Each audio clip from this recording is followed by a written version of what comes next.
Good morning! And tingnan nyo sa labas. Akala ko hindi na siya mag-i-snow mga loves kasi January 16 na. And yeah, nag-i-snow. Hala naman. Tada! Nag-i-snow. Meron pa naman akong lakad ngayon ha. Nag-snow pa. Uy! May langaw. Umalis ka dito langaw. Galing yan sa loft. Kasi pag winter time talaga ang daming langaw sa loob ng loft kasi nagtatago sila. Update mga loves, tingnan niyo wala nang snow kasi nag-snow sana ng medyo makapal kaso umulan siya din ayun, melt na yung snow. Well, may mga ilan pa na natira but yeah, kanina di ba puti yan. Yun na lang yung natira. Grabe ka fast changing talaga yung weather nila dito ba. Anyway, pagpasensyahan nyo na yung pagmumukha ko. I look so ridiculous right now but I just washed my hair and I'm about to cook. And ayaw ko kasi na mga amoy yung buhok ko. Yung mga amoy ulam ba. Kasi ako magpo-pork adobo. Kaya pagpasensyahan.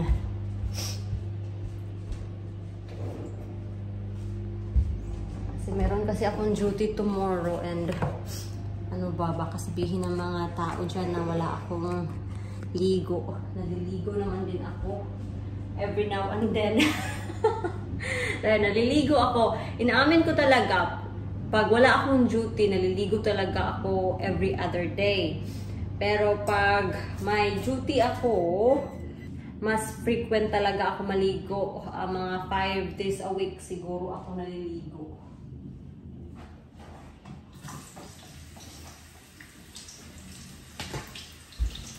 I-frost ko pa yung pork.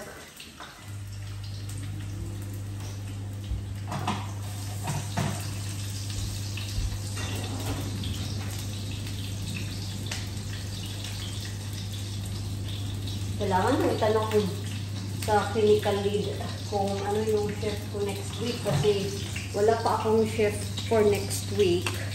And I really want to try na mag-request mga loves na ayaw ko nang mag-nights kasi yun na nga, it really puts me off my routine pag na-nights ako kasi of course na-nights ka tapos yung body mo nag-a-adjust sa tulog din tapos babalik ka sa long day. So, ayun, pahirapan talaga. Hopefully lang talaga, itong pinagagawa ko, effective. Hindi maamoy yung buhok ko.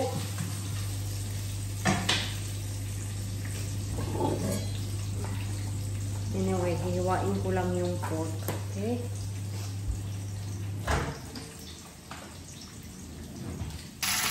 So, ito na. Nahiwa-hiwa ko na yung pork. Malalaki yung pagkakahiwa ko. Tapos, ipa-brown lang natin yung pork. Anyway, para may topic naman tayo. Kasi may nagtanong naman. This is about sa ate ko na nagtrabaho sa Singapore. May nagtanong. Sorry talaga, hindi ko talaga mahanap yung comments mo. But, merong nagtanong kung paano daw nakapunta ng Singapore yung ate ko. So, paano nakapunta sa Singapore. So, hello! Come here! You're not going to shower, you know, cooking. All I can say is... What? This woman is crazy. Yeah, crazy. She's a crazy woman who cooks for you. We're having a pork adobo. Yeah, right. It's been a while, isn't it? It's been a long time. Anyway, balik tayo doon sa question niya na paano daw nakapunta yung ate ko sa Singapore. So, nakapunta yung ate ko sa Singapore through agency. Itong agency na to, bigay ito sa kaibigan ko. Hindi ko malala kung anong agency actually. I hope naririnig niyo ako kasi medyo maingay itong niluluto ko. Ilalagay ko na lang yung agency dito sa screen. Kasi sabi niya doon, maswerte daw yung ate ko na nakapagtrabaho sa Singapore kasi hindi Muslim area. Wala naman akong problema sa mga taong pumupunta sa Saudi Arabia, sa Kuwait, sa mga ganyang country. Kahit saang country ka pa pupunta, may masama at talaga, may good and bad person talaga. So, paswertihan talaga yung pumupunta sa abroad. And I'm glad na yung ate ko, okay siya, tinatrato siya ng mabuti sa amo niya, hindi siya sinasaktan, hindi siya pinagbabawalan kung ano yung kainin niya, hindi siya hinihigpitan sa pagkain daw, which is plus na yun as a OFW kasi may mga nakikita ako na OFW na hindi sila pinapakain ng mabuti sa amo nila.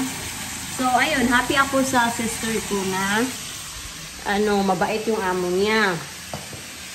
So, yung ate ko, kasi nagtanong din siya kung may placement fee ba or something. Hindi ko talaga din alam mga loves kasi yun na nga yung agency yung nag-process. Kasi ako kasi yung nagbayad lahat sa process talaga ng application sa ate ko from passport to everything hanggang nakapunta siya sa Singapore. Ako talaga yung nag-handle sa mga bayarin. So, ang pagkakaalam ko, kasi ito din yung sabi ng ate ko, sa first 2 months ng sahod niya, dinidakan yung sahod niya. As in, sobrang laki ng deduct. Hindi din ako nag-expect na dididakan siya kasi ako nga yung nag-shoulder sa what do you call this? Sa processing ng pag-abroad niya. But then meron siyang deduction. Malaki, mga 80% yung deduction sa first 2 months ng sahod niya. But anyway, what can we do? Sabi niya, yan daw yung protocol. So, hindi din ako expert sa mga nag-Singapore dyan. Mag-comment kayo kung may mga ibang agency ba kayo na ginamit. Tapos, hindi kayo dinidaka ng sweldo. But yung experience ng ate ko, meron siyang deduction sa first 2 months ng sahod niya. So, hopefully, makatulong yung agency na to. So, i-contact niyo lang sila. And, hopefully, you will have a good employer. And I wish you the best na makahanap ng trabaho para makasupport sa pamilya mo. Kasi, hindi ko din talaga in-expect na yung ate ko makapunta ng Singapore kasi yun na nga yung ate ko parang hindi siya masyadong decidido na pumunta talaga sa abroad. Ako talaga this time yung nagsabi sa kanya na why not try to consider na pumunta sa abroad, and first time din niyang lumabas sa Pilipinas. So of course naho-homesick siya, and first 2 months niya sobrang homesick talaga siya, gusto niyang umuwi, but so far nagsisettle na naman siya, lalo na may mga kaibigan na siyang nakilala doon sa Singapore.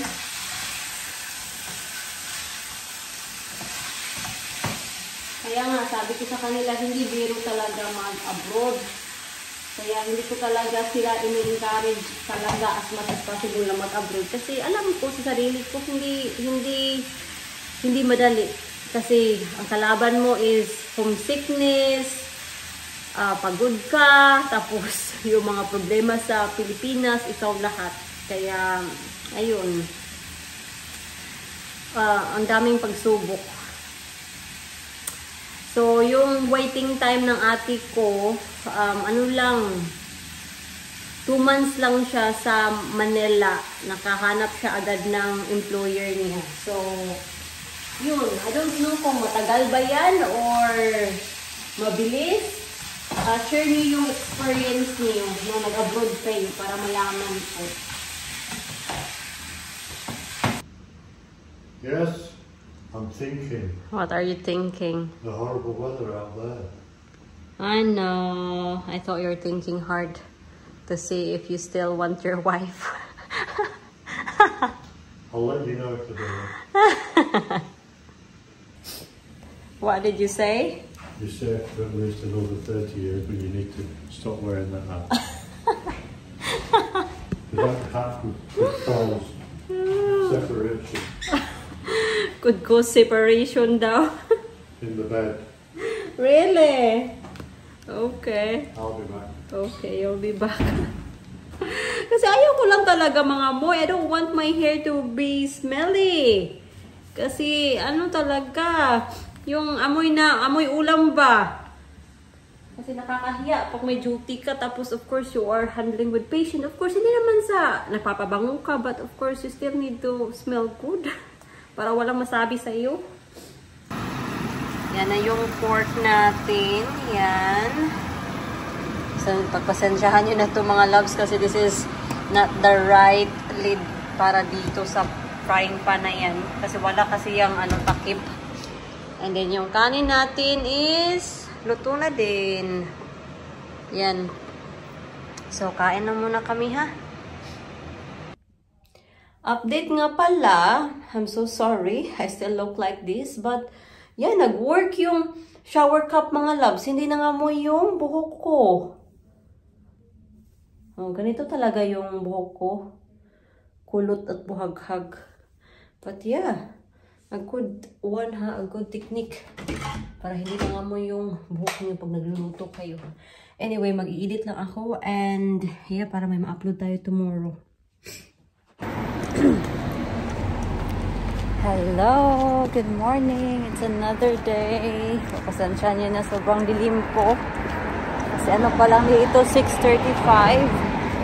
And I need to walk down. Hindi naman masyadong madilim talaga. Yung camera lang talaga is not making any justice. Parang it making it more darker ba?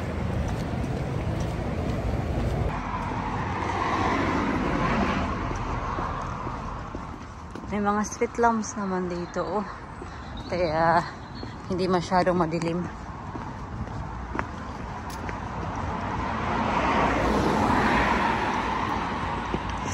Oh, ginaw mga loves, -4 yung temperature. Update, it is now 11:30. So it's my break time. Pag long day mga palangga, yung break tagti 30 minutes. So, 30 minutes. And then, mamaya, 3 o'clock yung break ko. Kain lang muna ako. Ito yung, ko, snacks. So, kain tayo.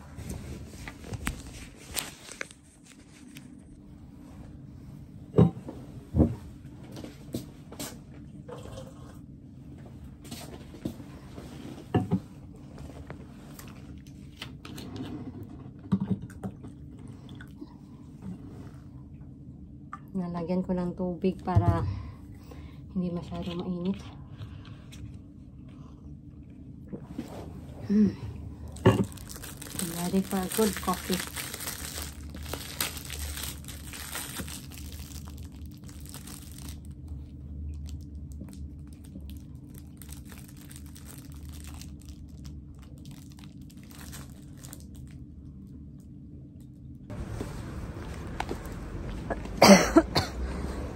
Gosh, it's so cold. So, ngayon na ako natapos sa aking shift. So, 8 o'clock na. Hindi tayo nakauwi ng maaga kasi nag-handover ako. Kaya ito na. Maglalakad tayo ulit. More steps for the day. Anyway, mga loves, wala na namang ganap. So, i-end ko na tong vlog na to from yesterday and today. Okay, see ya. Bye.